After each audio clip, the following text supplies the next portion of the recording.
ભાઈને ખાસ વિનંતી, જે મારા દ્વાર સુધી પહોંચવાનો રસ્તો છે એ રસ્તા છે ઉભા રહીને ભૂલ કરશો નહીં.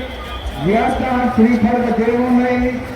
એ આટલો ભાઈઓને ખાસ સૂચના કે તમારા પરસ, તમારા પાકી, તમારા મોબાઈલ ફોન, તમારી કિંમતી ચીજ વસ્તુઓ પર ધ્યાન રાખો અને ખીચા કાચથી સાર સંભાળો. એ આટલું ભાઈઓને નમ્ર વિનંતી. કોઈ મારા ભક્તને માતાજીનો પ્રસાદ લેવાનો હોય તો ભોજનાલય ઉપર પહોંચી જાય. ભોજનાલય નવી દિલ્હીની બાજુમાં આવેલું છે. ત્યાંથી પાસ મેળવી માતાજીનો પ્રસાદ લેવા વિનંતી. કોઈ આટલી ભાઈએ ધક્કામુક્કી કરશો નહીં. બહેનોને ખાસ વિનંતી કે તમારા નાના બાળકો તમારાથી જુદા ના પડી જાય એનું ધ્યાન રાખવા વિનંતી.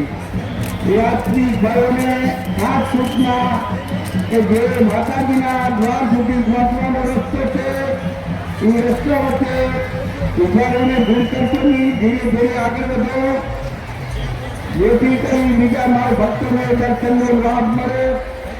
તમારા ફરાશ, તમારા બાકી, તમારી સોના ચાંદીની કિંમતી ચીજ વસ્તુ પર ધ્યાન રાખો અને ખીચા કાચોથી સાર ધન્યવાદ વિનંતી.